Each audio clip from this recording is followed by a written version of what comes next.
आयोजन करते या सगळ्याचं? ब्रिक्स फ्रेंडशिप सिटीज कॉन्क्लेव 2026चं आयोजन मुंबईमध्ये होतं आहे. हे अतिशय आपल्या राज्यासाठी, मुंबईसाठी अभिमानाची बाब आहे आणि अनेक देशातले लोक यामध्ये पॉलिसी मेकर आहेत.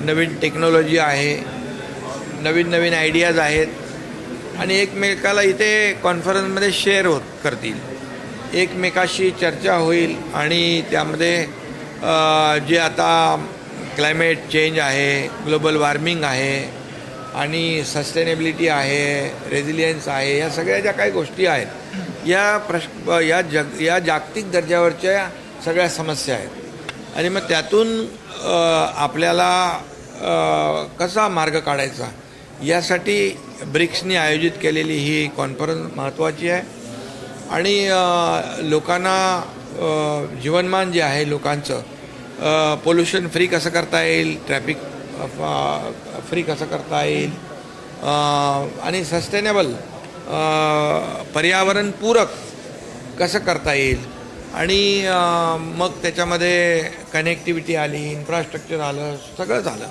AI आलं, स्टार्टअप आलं आणि म्हणून हे प्रश्न जे आहेत हे आता मोठ्या प्रमाणावर अर्बनायझेशन मोठ्या प्रमाणावर होत आहे आणि म्हणून या सगळ्यासाठी नियोजनबद्ध विकास करणं आवश्यक आहे आणि अशाच या कॉन्क्लेव्हच्या माध्यमातून एक दुसऱ्याच्या आयडिया शेअर होतील आणि त्याचा फायदा सगळ्यांना होईल. सर, बात करते हैं वंदे मातरम की 15 अगस्त के दिवस के मौके पे लाल किले से वंदे मातरम जो है प्रधानमंत्री से गाया जाएगा, कितना ऐतिहासिक है, पहली बार ऐसा होगा। ये तो हिस्टोरिकल ऐतिहासिक क्षण होगा.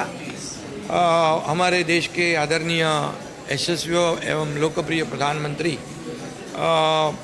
इस बार लाल किले से वंदे मातरम कहेंगे. ये पूरे देशवासियों के लिए फ़ख्र और गर्व की बात है और इसका हम स्वागत करते हैं. ये देशभक्ति और राष्ट्रभक्ति एक ऊर्जा और प्रेरणा देने वाला एक ऐतिहासिक क्षण.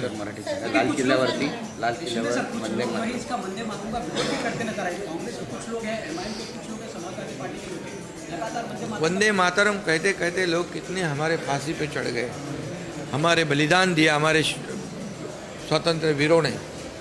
अभी ऐसे ही स्वातंत्र्य नहीं मिला है, इसलिए इसके लिए ये वंदे मातरम कहते कहते फांसी पे चढ़ गए हमारे स्वतंत्र वीर और इसलिए ये हमारे देश के लिए ये एक देशभक्ति, राष्ट्रभक्ति का एक और सभी लोगों को प्रेरणा और ऊर्जा देने वाली बात है. तो इसलिए किसी ने इसका विरोध नहीं करना चाहिए, सभी ने ये कहना चाहिए.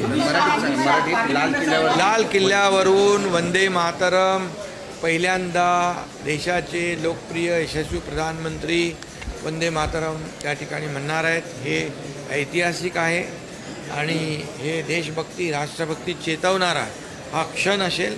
मी स्वागत करतो. तमाम 140 कोटी जनता याचं स्वागत करेल. खऱ्या अर्थाने देशाला पुढं नेण्याचं काम, देशाला आर्थिक सत्ता बनवण्याचं काम आदरणीय प्रधानमंत्री नरेंद्र मोदीजी करतायत आणि राष्ट्रभक्ती जागृत या ठिकाणी या वंदे मातरम लाल किल्ल्यावर म्हणण्यामुळे अनेक युवक आणि सगळे नागरिक यामध्ये त्यांच्या मनामध्ये एक राष्ट्रभक्तीचा अंगार फुलेल आणि हे त्याचं मी स्वागत करतो. राज्यात स्वातंत्र्य दिनी पालकमंत्री पदाचा तिढा